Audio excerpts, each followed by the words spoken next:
origen artístico fue el Negrito Bancuntibri, realmente.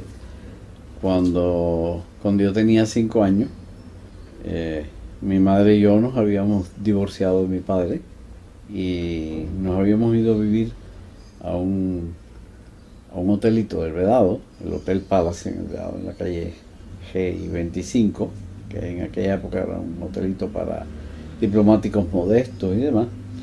Y ahí tenía 5 años, me daba por cantar donde quiera, y cantaba en el restaurancito del hotel.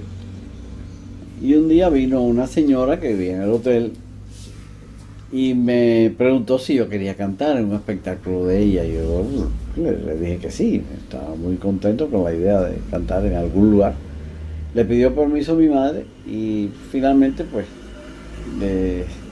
lo que tenía para mí ella era un negrito Bancuntibri, es decir, era un negrito del teatro vernáculo cubano, pintado de negro, que era como se hacía en ese momento, era en el caso de un rubio, blanco, etcétera, pintado de negro, esa era la gracia, un poco lo que después hizo Old Olson y bueno, fue siempre después, históricamente fue el surgimiento de ese negrito pintado.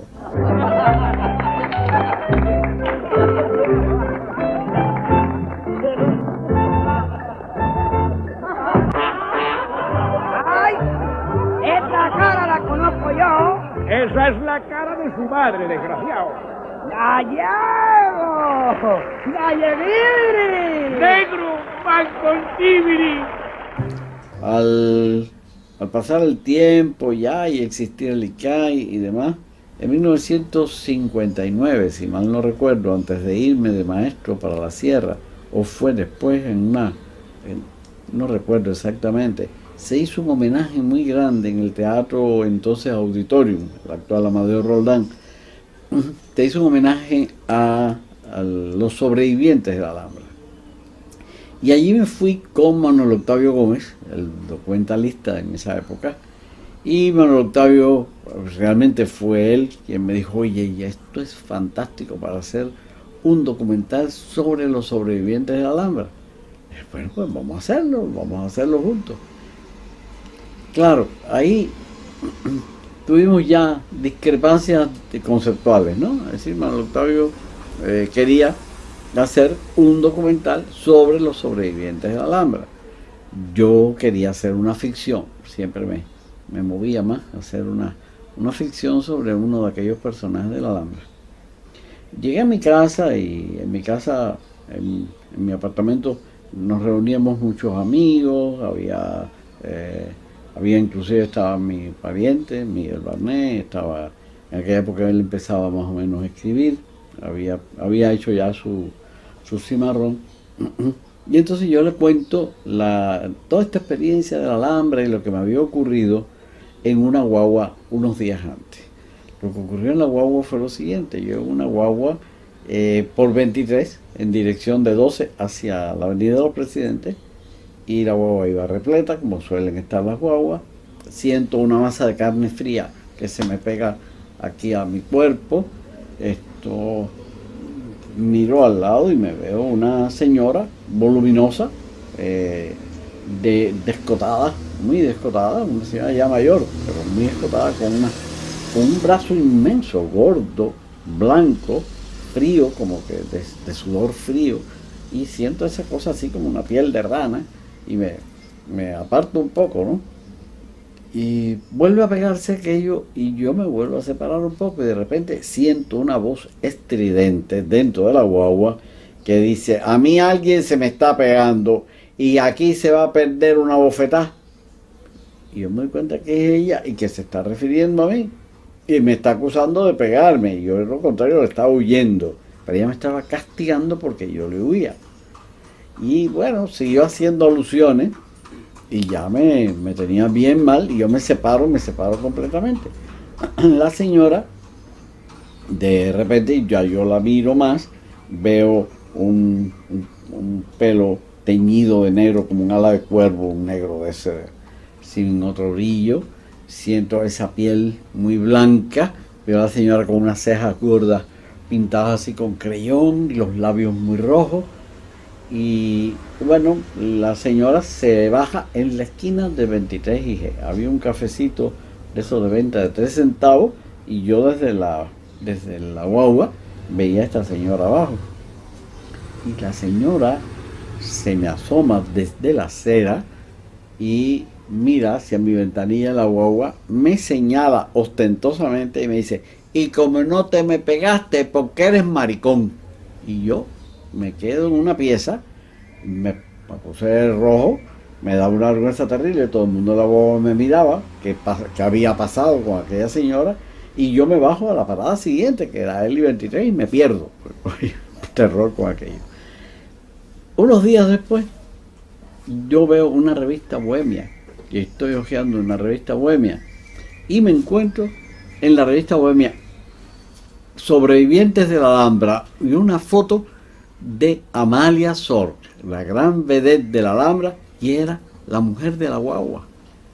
Y yo me quedo espantado, digo, esta mujer fue, claro, tenía ese training y tenía ese tipo de personalidad que eran estas vedettes y coristas de la Alhambra, que eran un poco agresivas con el público, hacían mucho happening, se metían con la gente, y ella se le dio la gana de meterse conmigo en esa guagua, pero a mí me hizo un shock tremendo, ¿no? Bueno, con esta historia, yo recuerdo que Miguel dijo: pues yo voy a ir a ver a esa mujer, yo voy a entrevistarla. Y Miguel fue a entrevistarla y bueno, con esa habilidad que tenía Miguel, que acababa de hacerlo el Cimarrón y demás, pues hizo entrevistas de Amalia Sorg, y de ahí sale la novela Canción de Rachel. Años después, Miguel me hablaba de su obra, que no lo había hecho en el cine, etcétera, etcétera. Bueno, yo haría algo inspirado en Canción de Rachel, pero inspirado, Miguel, porque yo siempre necesito tener un margen de mi creatividad. Y yo tengo una Alhambra en la cabeza y un personaje distinto en la cabeza. Y bueno, llegamos al acuerdo de hacer esta propuesta de película. Yo hice el guión, tuvimos así algunos encuentros y desencuentros sobre todo. Finalmente Miguel me dijo: pero yo tengo que estar en el guión. Y dije: bueno, ok, tú estás en el guión. Yo me vine a mi casa, me puse a escribir, yo le leía por teléfono las secuencias a Miguel para evitar que metiera mucho la mano. Y entonces, bueno, hice el guión. Y tenía un lunar en la barbilla. Siempre soñé con ser artista y ya no hay tiempo de seguir otros caminos. ¿La Alhambra o yo, Rachel? Tápame que tengo frío. Por eso yo te canto a ti, lindo capullo de alegría, dame tu aroma. Cuando llegó la hora de discutir los recursos de los medios de producción, me llama el jefe de producción de aquel momento, el jefe de producción del ICAI, el director de la empresa de producción, y él quería inducirme el casting de la protagonista, básicamente, y me propone a una actriz cantante española de mucho prestigio y de alta calidad. Inclusive coincidimos que fuimos juntos al Festival de Cine de Moscú del año 87, y allí él llevó a esa cantante actriz. La cantante actriz me coqueteaba como se hace siempre cuando una actriz quiere seducir al director, ¿no? Me daba sus mejores ángulos, me daba sus mejores sonrisas, me cantó desde la Guantanamera hasta la última canción, y yo la miraba y yo decía: sí, es linda, es buena actriz, es buena cantante, pero no es Rachel, no tiene nada que ver con esta Rachel, esta vedette del teatro vernáculo, de aquí se va a perder una galleta. No era aquello. Y entonces le digo a este señor, le digo: mire, yo no puedo hacer la película con una actriz que no sea cubana o al menos caribeña. Bueno, seguimos un casting de 50 50 personajes que fueron actrices, de las actrices más importantes que había en ese momento, de la edad que podía ser del personaje. Había bailarinas, había cantantes, había modelos, había locutoras, había de todo, 50 mujeres seleccionadas. Y yo no estaba seguro de que fuera Beatriz, no, había conocido a Beatriz y la veía como una muchacha deportiva, muy contemporánea, no me daba para nada la imagen de aquella mujer de los años 20, 30. Y entonces hicimos pruebas. Probamos la escena donde ella tiene la discusión con Federico, que Federico le da la bofetada en el camerino. Esta escena era una escena fuerte. Yo quería que terminara desgarrada, que terminara alando las cortinas, ¿no? Una onda muy overacting del cine mudo. Y que después yo le pedí que, para la prueba, que después que estuviera ya desgarrada en el piso, que empezara a tratar de revivir y que llegara a treparse hasta alcanzar nuevamente el espejo del camerino, y ahí se viera en el espejo y que su imagen le devolviera su optimismo, le devolviera sus ganas de vivir, su sentido de autocomplacencia, de belleza, etc. Y Beatriz lo hizo, y fue exactamente el gesto, nada más que de mirarse. Cuando ella se descubre en el espejo y empieza a sentirse bella, empieza a sentirse ella, ahí yo dije, esta es Rachel.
Lo primero que filmamos fue la parte musical. Imagínate lo que significa abordar una película siendo actriz y no bailarina, cantante, etcétera, de esa manera. Así que empezando con el Tápame, que fue lo primero que hicimos y que fue casi que un % enorme improvisado.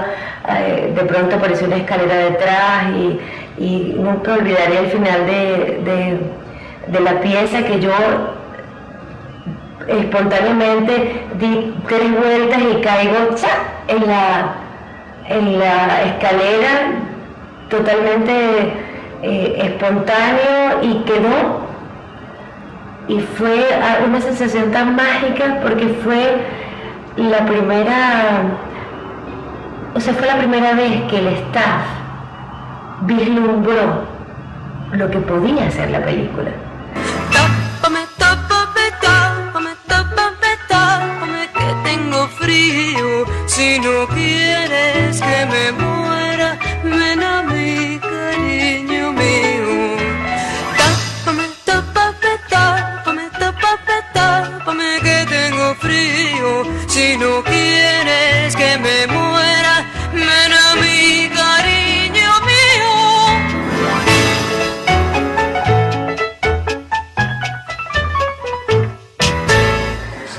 De manera que fue un momento totalmente mágico lo que ocurrió ahí, y la primera sorprendida fui yo, obviamente. Cuando dijeron corte, todos los que estaban en ese teatro aplaudieron con la emoción que fue definitivamente la proyección de cómo aplaudió después el público a lo largo de todos estos años la película. Le dije esto a este jefe de producción. Le dije, no, mi actriz es Beatriz Valdés, no es otra, no puede ser otra. Y entonces él me dijo lapidariamente, me dijo, bueno, si no es la actriz que te estoy proponiendo, española, cantante, actriz, etcétera, y famosa, no vas a tener coproducción con España y por lo tanto no vas a tener un solo centavo de moneda dura, no vas a tener divisa para hacer la película y yo no te voy a dar ni un metro de madera, ni una yarda de tela, ni un pomito de maquillaje. Así que no vas a tener recursos ninguno. Yo me quedé muy sobrecogido con esto. Entro al salón donde estaba mi staff, que estaban reunidos todos, acabamos de hacer un análisis dramático y les cuento lo que pasa. Yo digo, bueno, ¿qué hacemos? ¿Hacemos la película o no? Y todo ese grupo en masa dijeron, hacemos la película. Yo tengo aquí que mencionarlos a todos porque realmente fueron maravillosos. Desde Raúl Rodríguez Cabrera en la dirección de fotografía, hasta Derubín Jacome y Diana Fernández en los diseños de vestuario y escenografía, Gonzalo Romeo con la música, Gonzalo y Mario, Gustavo Herrera con la coreografía, Tuti Abello con la edición, Raúl García con el sonido, y así unos y otros y otros y otros. Fueron tan extraordinarios, y Tania Carvajal como director asistente fueron tan solidarios, fueron tan esforzados, pusieron tanto sus energías que conseguimos las varas de tela y la madera que no quería darnos el jefe de producción, y lo conseguimos en las casas de las tías, en los viejos escaparates, en los baúles, en los armarios. De aquí sacamos los tejidos, los encajes, las telas, los rasos, encontramos las vajillas, las joyas de mi mamá, y así entonces empezó esa producción. Tuvimos un productor extraordinario, tuvimos a Humberto Hernández, un productor no solo de una gran honradez y de una gran inteligencia, sino además un tipo con un sentido artístico de colaboración, donde entendió muy bien que un productor era un colaborador muy importante para la creatividad. Y bueno, pues arrancamos esta filmación. ¡Filmamos! ¡Corre, sonido! ¡Corre! ¡Corre, cámara! ¡Corre! ¡Acción! No es impreso de lo cual el sol no quiera darme en el lunar un beso.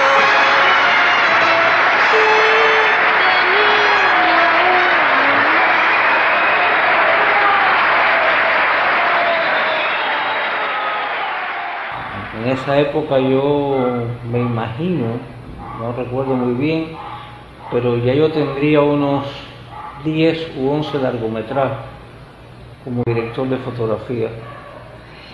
Y me pareció siempre que La Bella era una película complicada. Era complicada en muchos aspectos, los aspectos de la puesta en escena, los recursos que la película conllevaba, y te digo que me asustó enfrentarme a ese proyecto en aquel momento cuando yo no tenía ninguna experiencia de ese tipo del mundo del cine musical. Yo estaba bastante verde todavía en ese aspecto, siempre había hecho películas de presupuestos bajos y nunca había hecho un musical con las características de La Bella de la Alhambra, que era una película muy ambiciosa, que exigía mucho rigor técnico, artístico y una gran experiencia en el manejo de las luces, y de la puesta en escena en general.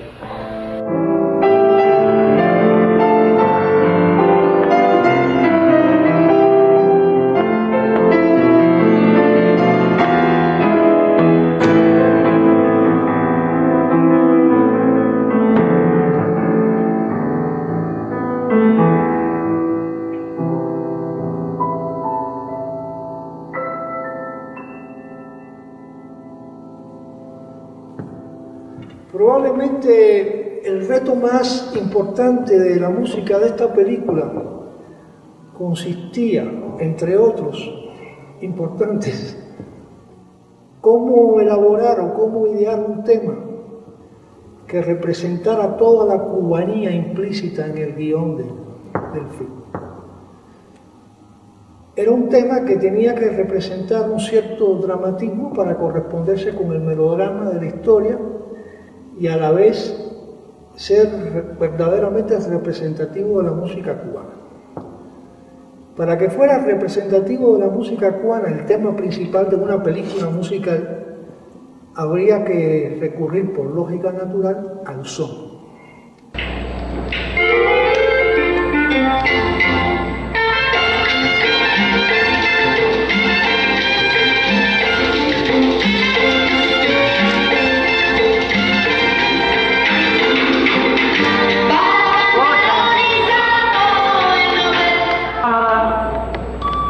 Corre. Playback.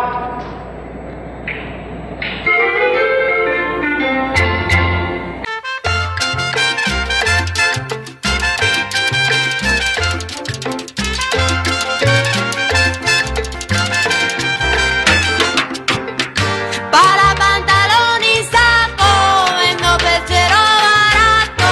Para pantalón y saco, vendo perchero barato. Túnicos de medio paso, zapaticos de ascendente, túnico de medio paso, sollitos de chantecle. Si me pides el pecado te lo doy, si me pides el pecado te lo doy, te lo doy, te lo doy, te lo doy.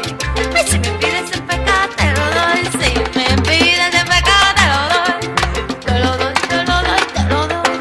Si me pides el pecado te lo doy, que si me pides el pecado te lo doy, si me pides el pecado te lo doy, te lo doy,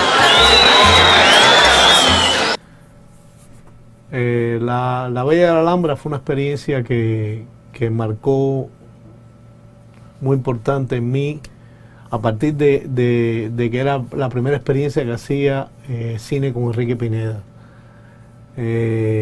Para mí era un cineasta que siempre había admirado y que me había sentido muy bien viendo su obra, pero de pronto me llamó un día y me dijo: vamos a hacer una película musical. El cine cubano no hace muchos musicales y yo nunca había hecho ninguno. Pero bueno, empezamos a trabajar juntos y recuerdo que mi primera secuencia fue la secuencia de las libélulas. En el baile yo llegué, Enrique no estaba y empecé a trabajar en la secuencia. Y yo venía de experiencias anteriores en el noticiero y documentales. Había hecho muchas secuencias de corte rápido y trataba de infundirle un poco a la película, empezando a hacer lo que me dio la gana. Y recuerdo que cuando Enrique vino no sabía cómo decirme que lo que había hecho era un disparate y que había que empezar de nuevo. Esa secuencia se tuvo que rehacer de nuevo, arreglar todo lo que yo había hecho y empezar a hacer de nuevo. Por eso mismo, porque la película tenía un guión muy bien estructurado, con coreografías muy bien marcadas. Y yo me sentía muy libre al principio. De hecho, yo creo que Enrique quería trabajar conmigo por eso, porque yo era una persona que venía con estas ansias de hacer un cine más libre, un cine más no tan encasillado en esquemas. Pero qué va, cuando empecé a hacer La Bella de la Alhambra, yo me encontré con una película que estaba estructurada desde el principio hasta el final, y que tuve que reñirme por el guión. Dame un beso y olvida que me has besado. Yo te ofrezco la vida si me la pides, que si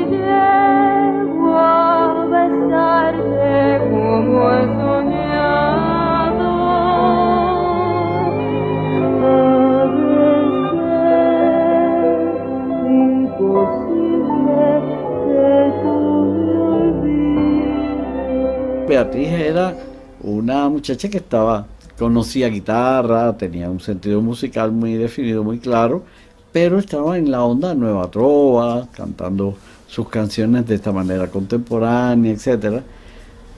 Y hubo que buscarle su tesitura, hubo que colocarle su voz, y eso lo hizo Zenaida Romeo.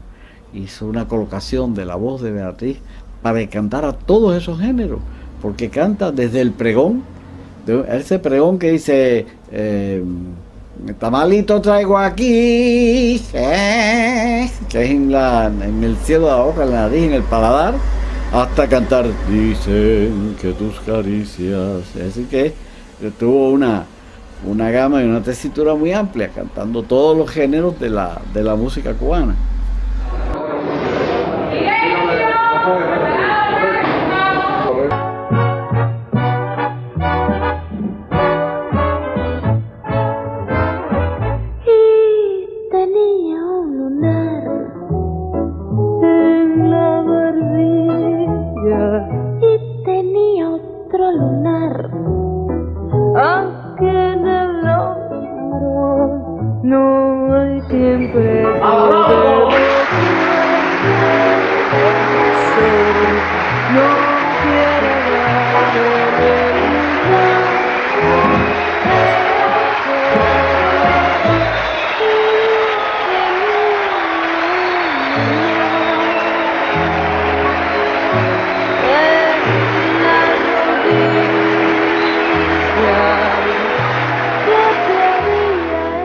Si Beatriz fue un suceso y fue fenomenal, extraordinaria realmente, es cierto que un Carlos Cruz era algo fantástico en ese Adolfito, que es un personaje de mucho color, de mucho sentimiento, de mucha profundidad. Y bueno, teníamos una Isabel Moreno, que era un reto encantador, y teníamos una Verónica Lina siendo una madre, una margen tremenda. Teníamos un Omar Valdés, que lamentablemente falleció en un accidente pocos días después de terminado la película. Y teníamos unos galanes encantadores, porque teníamos un primer galán que era Jorgito Martínez, delicioso, muy en época, muy con la candidez del muchachito aristócrata de la época. Teníamos un galán de un porte tal como César Évora, y otros galanes que eran como Héctor Eduardo, Héctor Noas, que realmente hacía un galán medio clandestino, pero también le daba un toque de pimienta al asunto. San Pancracio que se abra. Corre, cámara. Playback y acción.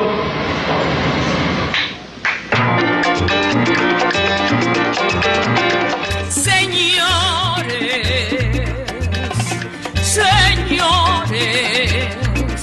los familiares del difunto me han confiado para que les pida el duelo del que en vida fue Papa Montero. A llorar a Papa Montero, zumba, canalla rumbero, ese santo no llega al cielo. Huye, canalla rumbero, ¿quién ha visto un muerto tan feo? Dime, canalla rumbero, ese muerto bailando en cuero, zumba, canalla rumbero.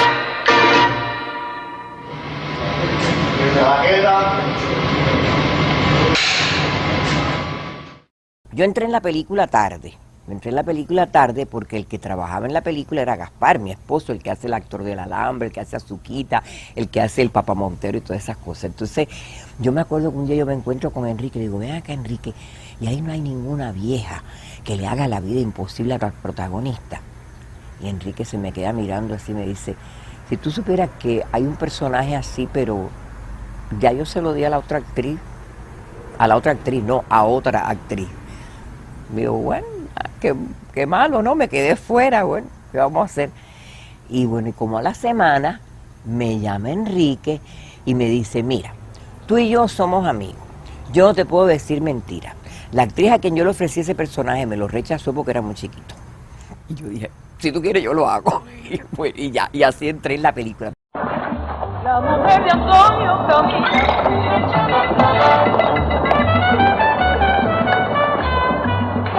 Pensé que cuando llegaras al paraíso íbamos a estar mejor. Ay, mamá, siempre lo mismo. Y entonces, bueno, cuando Enriquito me habla sobre este personaje, me gustó muchísimo el libreto.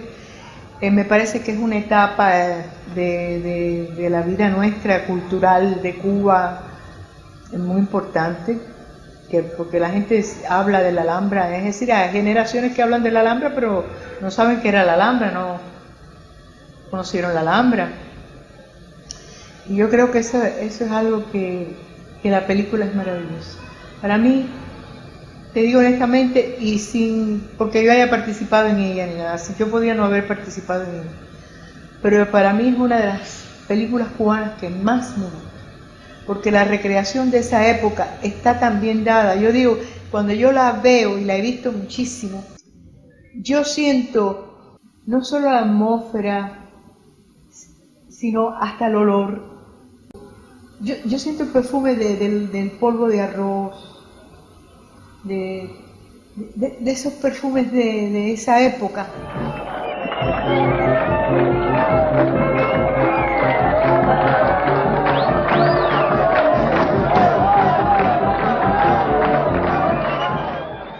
Eusebio, a pesar de que era un personaje pequeño dentro de la película, tiene mucha importancia, es quien rompe con la inocencia de Rachel. Es quien, en su actitud cuando se suicida, es quien por primera vez la hace a ella dar ya paso en la vida que nunca imaginó. Ella iba a dejar todo, iba a dejar su amor por el teatro, por el amor de este hombre que la ilusionó, y que además él también estaba ilusionado con esa relación, y sin embargo muere, y eso, muere no, se suicida, y eso da pie a una de las escenas más lindas, yo creo, más intensas que tiene La Bella de la Alhambra, que es la escena donde ella está en el camerino, que ya se va a ir, está recogiendo sus cosas, va a dejar el teatro, va a dejar ese mundo, y de pronto llega Adolfito y le da la noticia de que no, de que ya una escena muy bien tratada por imagen, la música, el tratamiento dramatúrgico que tiene, que parece una escena inmensa dentro de la película, que tiene muchas buenas escenas.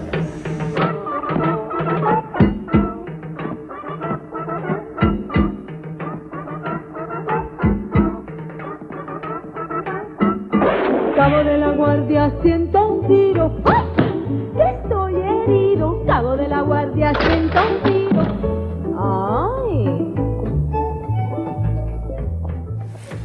Creo que el primer lugar lo merece Isabel Moreno. A los 8 años yo llegué a Teatro Estudio y crecí en los pasillos de ese teatro. De entonces desde ese momento y todo el tiempo después, todo lo que hizo Isabel para mí fue algo absolutamente extraordinario. Lo que significa que yo crecí con la referencia de Isabel Moreno en el escenario. Su majestuosidad, su grandeza. Ella es una mujer alta, físicamente, pero es una mujer enorme en el escenario. Es una mujer contundente, implacable en el escenario. Por primera vez, yo estaba trabajando con la actriz que había admirado siempre. Por otro lado estaba Omar Valdés. A Omar también lo vi en Teatro Estudio durante toda mi vida y crecí viéndolo en tan extraordinarios personajes que hizo en el cine. Y me tocó trabajar con él en una relación muy particular, que es el hombre que se casa con Rachel, que le da el sustento económico que le permite a Rachel triunfar según los cánones de la época. Las escenas donde estaban impresas de amor, de relación cotidiana, carnal, estaban repletas del amor y de la ternura de Omar. Una mujer en política es como un hombre casualmente. ¿Qué te importa a ti eso? Lo más importante es que sea una buena obra. Todo el mundo dice que esta obra nos va a traer problemas y yo no quiero meterme en problemas. No quieres meterte en problemas que andas con ese politiquero de mala fama. ¿Y tú? Que hoy criticas y mañana te pones de acuerdo con el político que esté de turno. ¡Suéltame! Y hagas el santo, Federico, que tú no eres más que un vejete politiquero.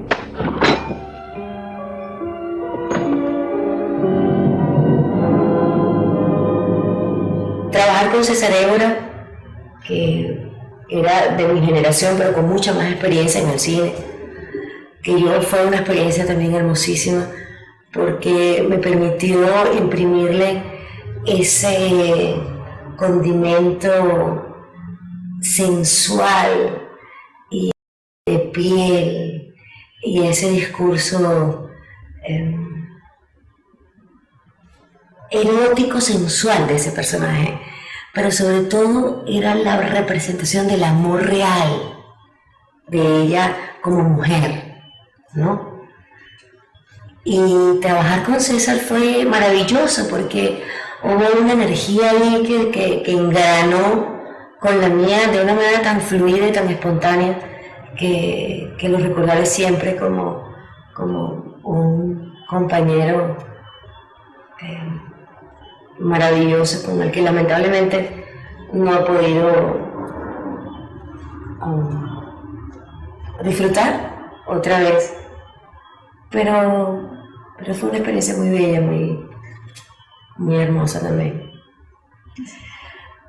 Tengo que mencionarte a Verónica Lynn, que fue una actriz con la que crecí, o sea, crecí viéndola también en la televisión fundamentalmente, y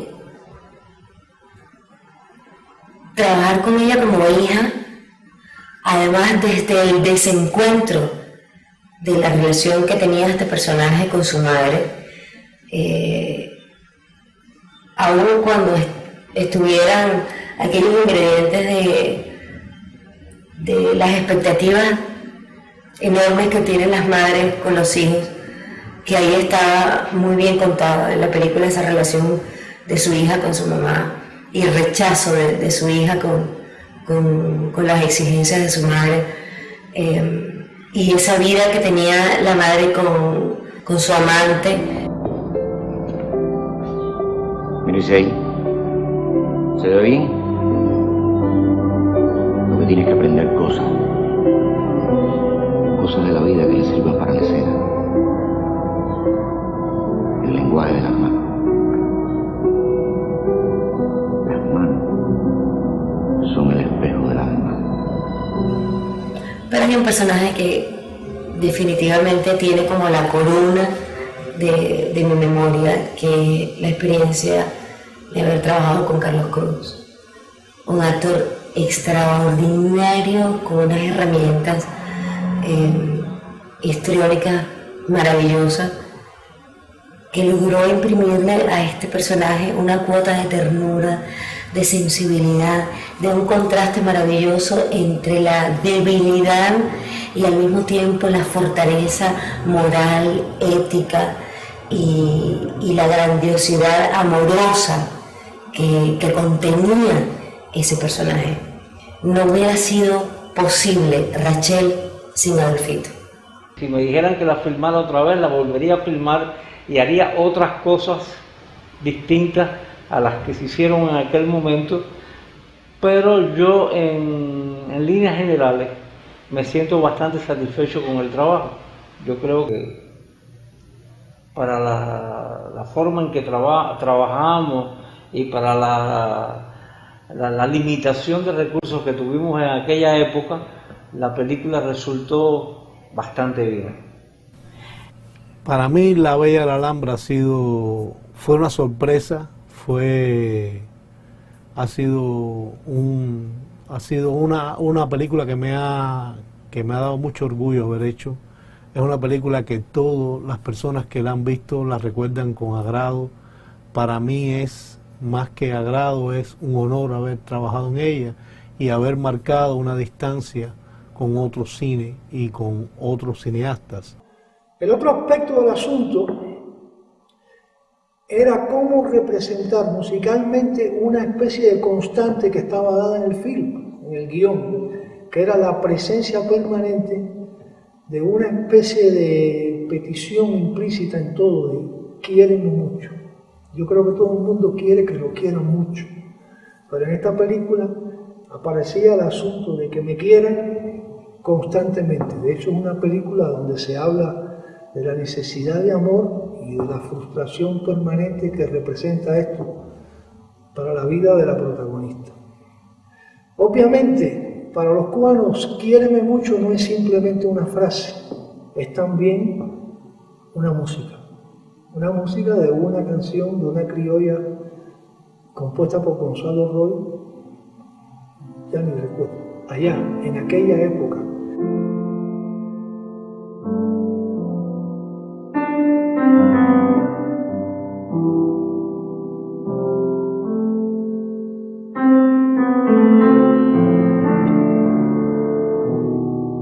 Teníamos una dificultad, teníamos que Isabel Moreno, la actriz que interpreta a la mexicana,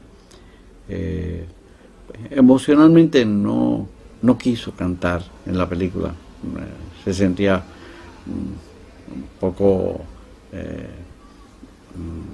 impedida de poder cantar por razones muy personales, muy emocionales, y entonces, bueno, ella misma me pidió si puedes doblarme, yo lo agradezco. Pero ocurre que Isabel como tiene una personalidad muy peculiar, tiene un timbre de voz muy peculiar. Lo más difícil de imitar es un timbre de voz.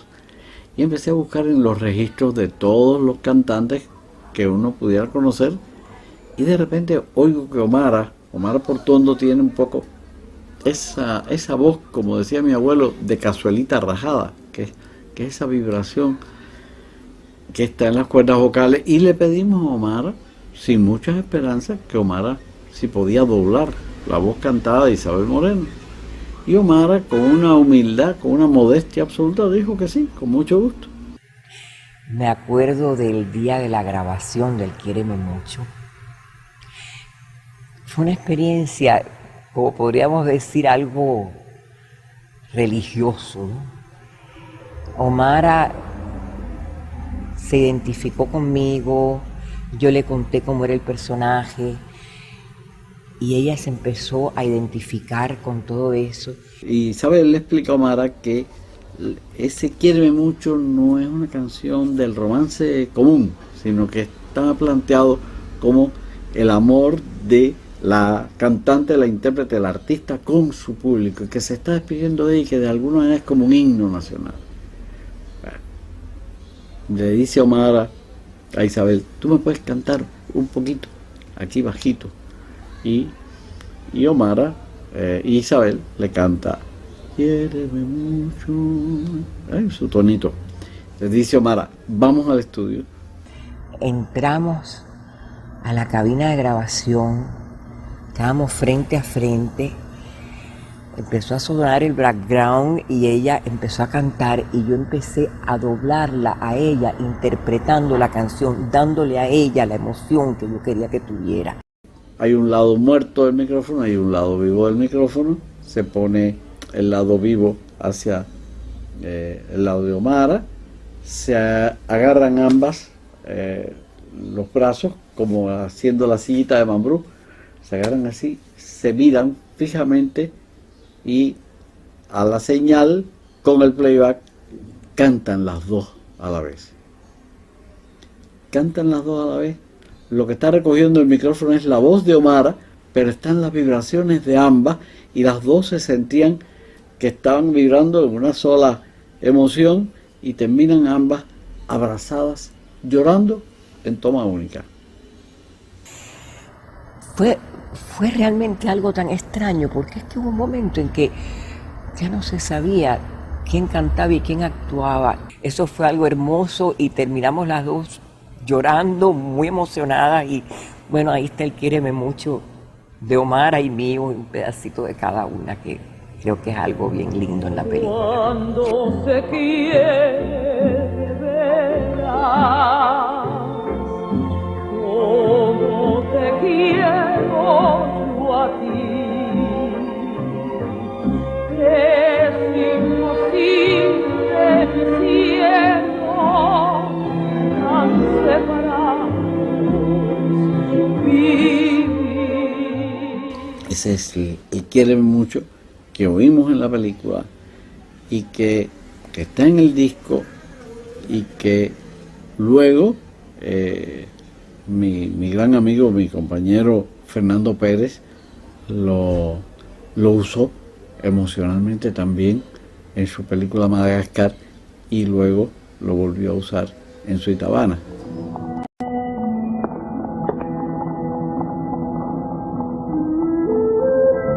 Es una fantasía fina.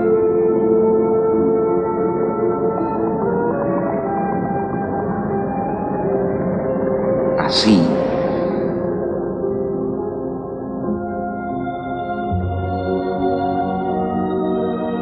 Triste. Así. Alegre. Era muy importante el anillo de la bella, porque era el regalo que le hacía Adolfito a Rachel en un momento en que ella está profundamente triste.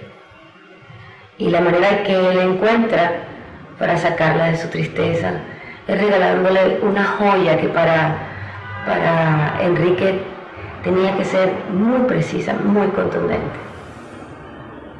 Un día yo estaba en la casa de mi suegra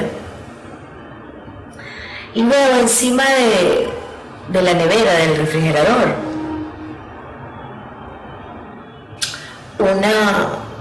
te lo juro que vi un amasijo, aquello era como una pelota de hilos metálicos. Yo agarré aquella cosa y cuando lo volteé, cuando lo miré y lo vi, descubrí un anillo. Y del anillo le caían, o sea, salía como aquellos aros, aquellos hilos de plata. Y cuando lo vi así en aquella cosa imperfecta, destruida, yo dije, este es el anillo.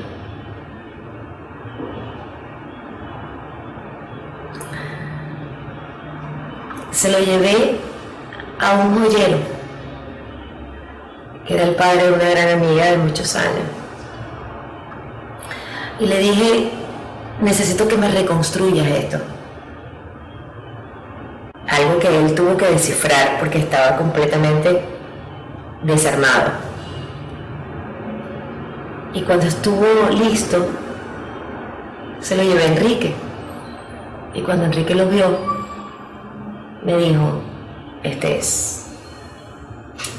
Y es este anillo. Que de este lado, según Adolfito, es feliz. Y de este lado, es triste.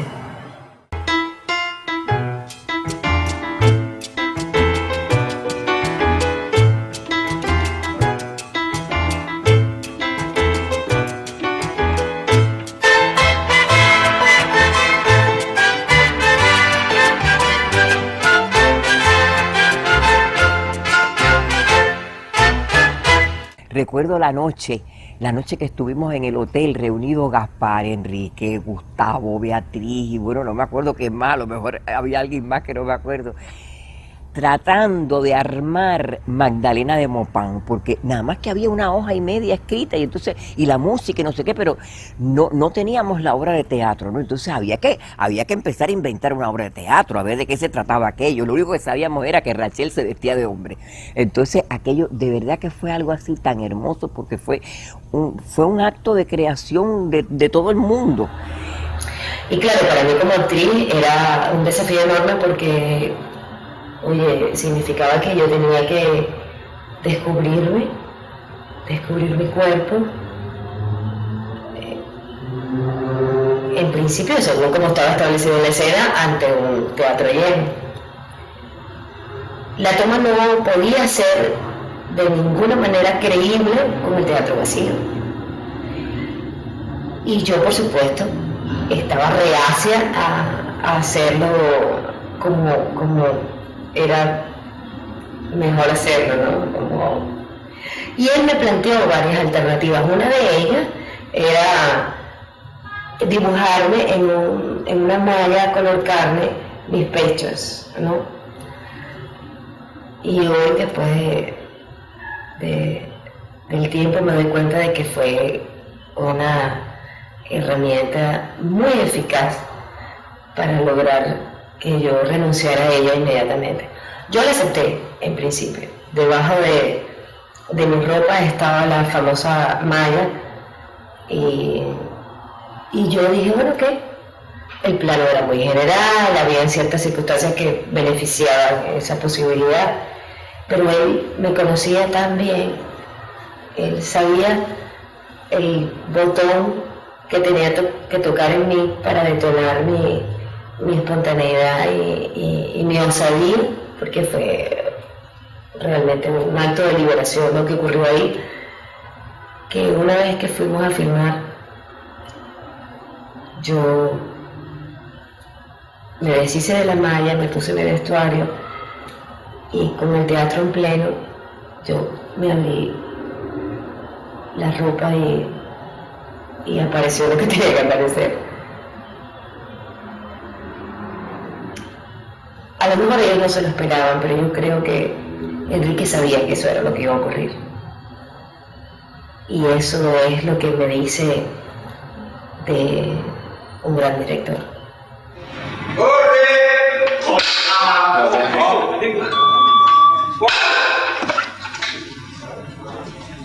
¡Acción! Seguro que no me conoció. Ay, perdón. Córtalo. ¡Corre! ¡Acción!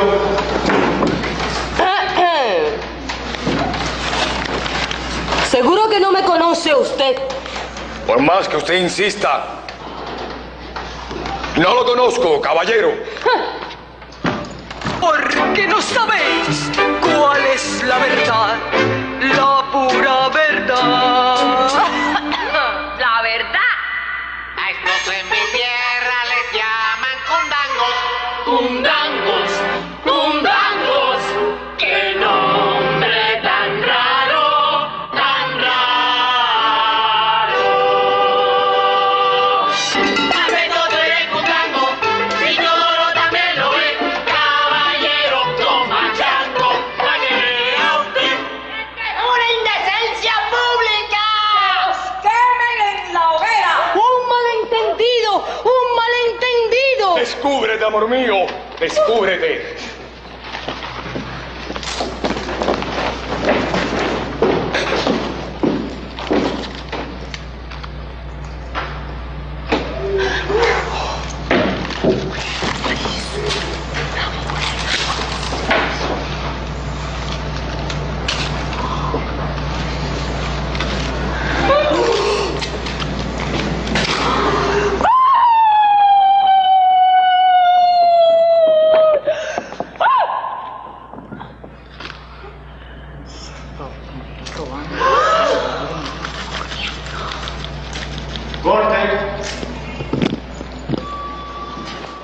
Hay cosas que pasan que son muy interesantes. Por ejemplo, yo recuerdo que en la película hay una secuencia en que Adolfito, Carlos Cruz,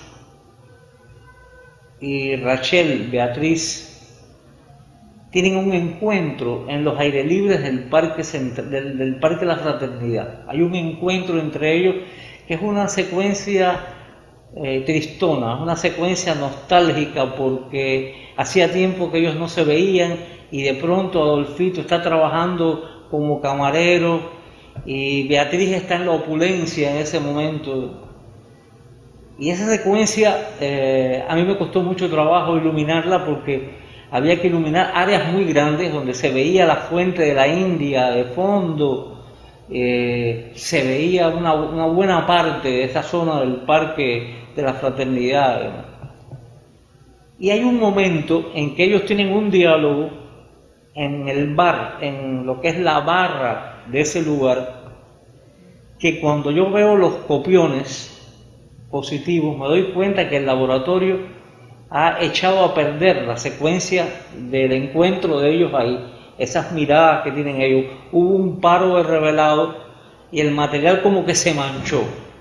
Ellos en el laboratorio se defendieron y me dijeron que no, que eso era un problema que tenía solución. Después yo viajo a España a hacer las copias en Dolby y descubro que el negativo de la película está manchado. O sea, que me habían mentido en el laboratorio, el material estaba realmente arruinado. Y yo, ya era imposible hacer un retake, no podía hacer nada. Pero ¿qué pasa? Ahora cuando yo veo de nuevo la película y veo esa secuencia, yo siento que estas manchas que hay en el revelado del material le aportan dramatismo a la película. Esa secuencia que hay un momento en que como que el color se pierde en el encuentro de Adolfito con Rachel, es fantástico el resultado. Se crea como algo muy subjetivo entre ellos ahí, que en buena medida está apoyado por el defecto de la película. El 31 de diciembre de 1989, esperando el año 90, a las 12 de la noche se estrenó en los cines La Bella de la Alhambra. Esto fue una conmoción realmente, porque los cines se repletaron. Es totalmente un hecho estadísticamente absurdo. En las 2 primeras semanas la película recaudó 2 millones de espectadores. La gente rompió la puerta del cine Yara, una puerta de cristal enorme, de un cristal grueso, y aquello fue un evento extraordinario porque todo el mundo quería ver la película. Y recuerdo que la vi ya con todo el corazón abierto y con toda la disposición plena de amar la película. Y la buena noticia fue que se terminó la película de proyectarse, el público se levantó y aplaudió hasta el cansancio. Y nunca fui con público, ¿no? O sea, no me gusta de pronto que la gente sabe, mire fulano, y, no sé, lo veía muy difícil, ¿no? Para mí enfrentar eso. Pero sí pasaba mucho por los cines donde veía las colas en aquella época, 18 años atrás, las colas en los cines, y uno después que llegaba a la casa y me acostaba y pensaba, decía, qué bueno, ¿no? Poder haber sido testigo presencial, haber sido testigo y participar de una película que yo sé que va a estar en la historia del cine cubano para siempre. La gente recibió el subtexto o la fábula de que la película era una especie de biografía de la República. Nos ganamos todos los premios del Festival Caracol de UNEAC.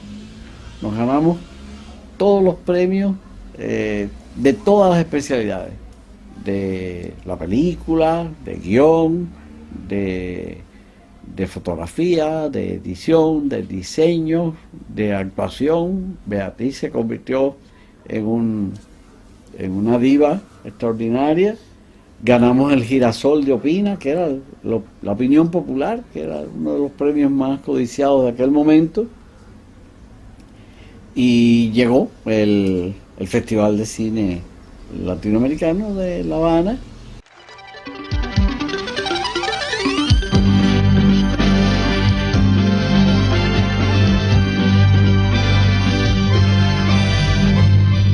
El premio de música se ha decidido dar, lo ha decidido el jurado, a La Bella de la Alhambra, Cuba.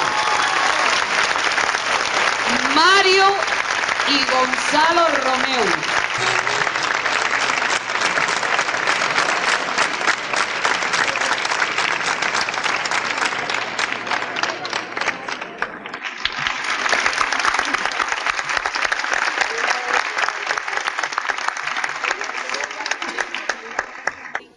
Escenografía, La Bella de la Alhambra, Cuba, de Rubín Jacome.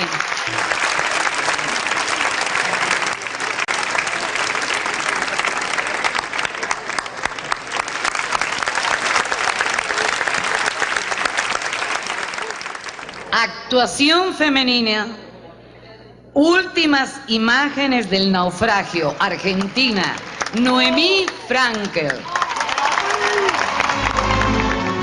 Finalmente, los premios que todos esperamos. Las 3 mejores películas de este festival. Para comunicarnos la decisión del jurado, una actriz llena de gracia, fantasía y emoción. Su último trabajo rescata y enriquece nuestras mejores tradiciones artísticas, nuestro rostro, nuestra identidad. La Bella de la Alhambra, Beatriz Valdés.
Todos ustedes son mis corales, cada uno.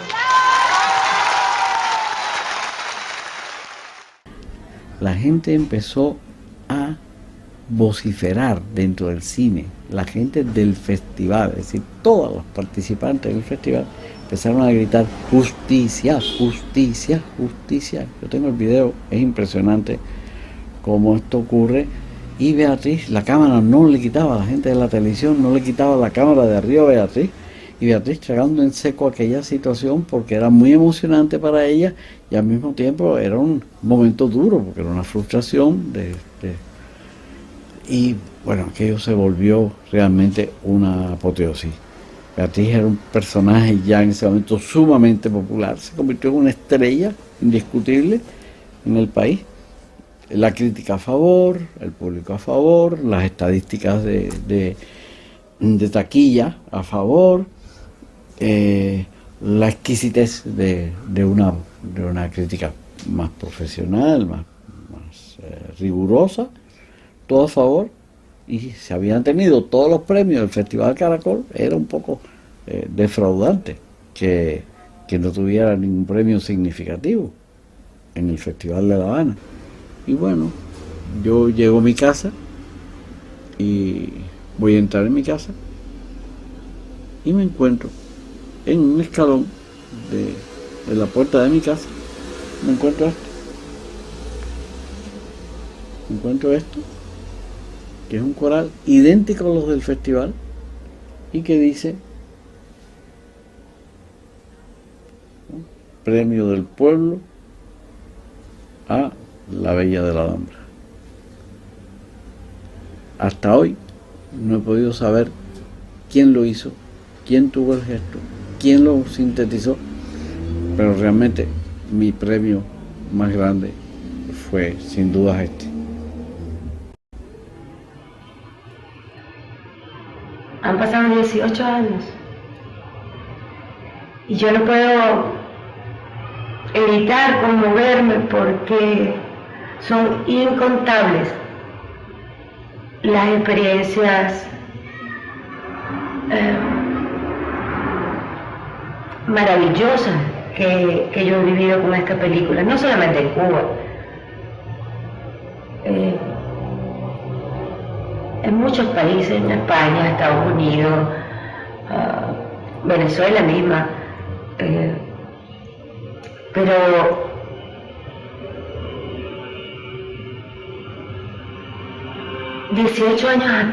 hace 18 años,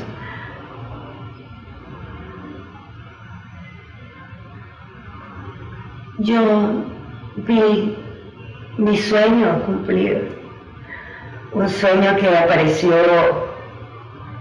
mientras caminaba a mi escuela de música y caminaba casi 30 cuadras a pie y hablaba con una mariposa imaginaria. Y recuerdo que en esa caminata yo me imaginaba un escenario vacío, un teatro enorme, repleto de gente que aplaudían en cámara lenta y me llamaban al escenario. Y yo caminaba lentamente por uno de los pasillos desde el público y llegaba al escenario y bajaba la cabeza y sentía casi temor.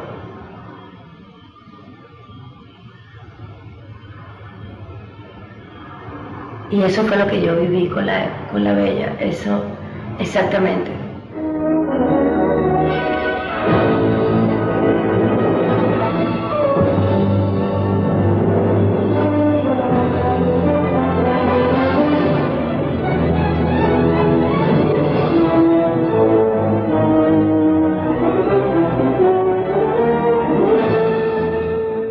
Apenas 2 meses después, la película concursa en España en el premio de la Real Academia de Ciencias Cinematográficas de Madrid, el premio Goya, y La Bella de la Alhambra obtiene el primer premio Goya que recibió una película latinoamericana, es decir, una película cubana, en Europa ya consagrándose. Y la película premiada es... Voy a ver, me llevo las gafas. La Bella de la Alhambra de Cuba. ¡De Cuba!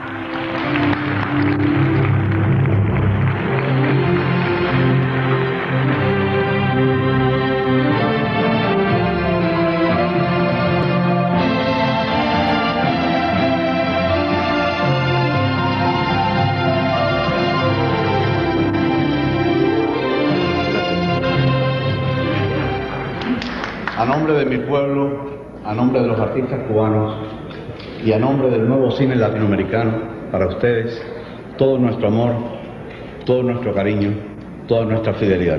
Gracias. Uno se sintió como un poco con un sabor amargo en la boca cuando ve que en el Coral, en el Festival de Cine Latinoamericano, en Cuba no se le da nada. Me parece que hubo ahí un sabor amargo de injusticia, ¿no? Pero cuando se gana en el Goya, pues, verá, se siente una alegría tan grande, como se siente una alegría muy grande, aún en la película en que tú no has participado. Pero en la que tú sabes que tú tienes un granito de arena, bueno, una no es tan... El ego de una también está presente, ¿no? Es decir, todo artista es un poco vanidoso si tú quieres, en el mejor sentido de la palabra. Pero para mí fue algo así maravilloso, para el cine cubano. Siempre he dicho que una película como La Bella de la Alhambra solo la podría hacer alguien que tuviera esa sensibilidad, que tuviera ese conocimiento del ser humano, que tuviera ese conocimiento de la música, de la danza, del arte en general. Y creo que una película como La Bella de la Alhambra solo la podría hacer Enrique Pineda. Yo creo que yo nunca en mi vida había trabajado en un proyecto donde se respirara tal grado de entrega y de amor de parte de todo el personal, empezando por el director, los actores, los técnicos. Cuando nos quedábamos ensayando en el teatro los números que se iban a hacer al día siguiente, nadie se iba. Era increíble, habían trabajado 12, 15 horas y nos poníamos a ensayar y ahí se quedaban para ver qué era lo que se iba a hacer al día siguiente. Entonces era un equipo lindo, era un equipo que de verdad todos nos sentíamos así involucrados en ese proyecto. Fue una experiencia profesional incalculable y de todo esto guardo un recuerdo pues muy entrañable. Tuve la oportunidad de trabajar en el medio cinematográfico en una producción que a mi modo de ver es excepcional en el cine cubano. A pesar de que tenemos una música tan maravillosa, tan demandada, tan popular, tan conocida, a pesar de que nuestro país se conoce tanto por sus músicos, yo creo que el cine cubano no se propuso en ningún momento hacer algo con su música más que lo que aparece reflejado en La Bella de la Alhambra. Es una película que yo quisiera volver a hacer, para volver a pasar el momento tan bonito que pasé, que pasamos juntos, que desde la filmación hasta la mezcla que la terminamos de hacer en Madrid fue un momento inolvidable en mi vida, como cineasta, como amigo y como todo. Gracias, Enrique. Lo que me queda es la imagen de una película muy querida, posiblemente una de las películas más queridas que he hecho y una de las películas que se puede seguir viendo todavía varias veces, ¿no? Porque esta es una de las experiencias más interesantes de los proyectos que yo he realizado como director de fotografía, ¿no? Que la gente esa película la vio como promedio 5, 6 y 7 veces y nunca se cansaron de la película. Y me llegaron inclusive opiniones de mucha gente, de muchos profesionales importantes de distintas partes del mundo, que siempre encontraron en esta película un hito importante dentro del cine cubano de la época. Una palabra para el heraldo de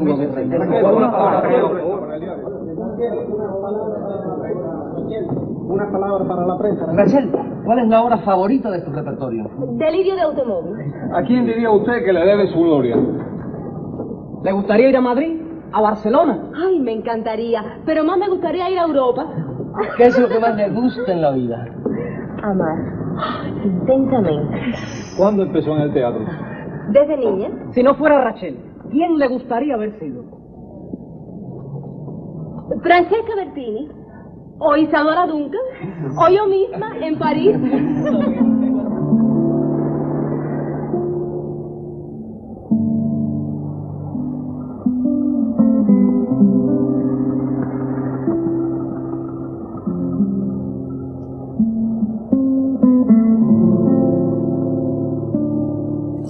Si no fuera Beatriz, me gustaría ser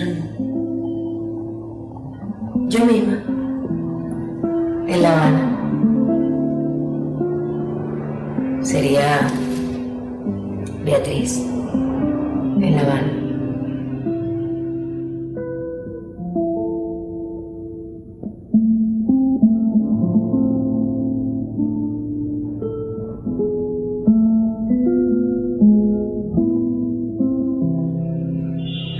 Hay que vivir,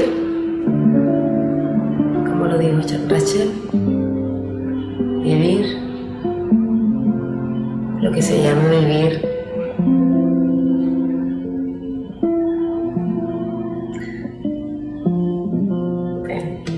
todavía yo no estoy preparada para la muerte, obviamente, igual.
Galleguibiri, ay galleguibiri, yo te juro que me voy a envenenar,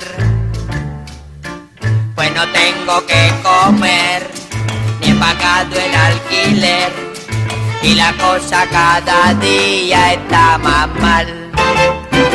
Ay man contibiri, ay man contibiri, yo tampoco te pudiera socorrer.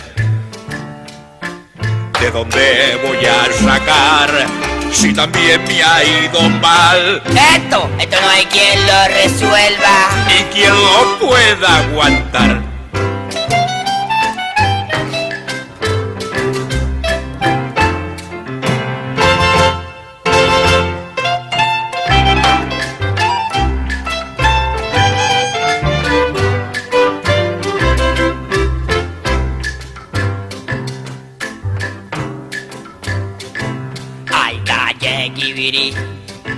¡Ay, Mancontibiri! El teatro no me acaba de gustar, porque tengo que reír cuando quisiera llorar, y me canso de cantar y de bailar.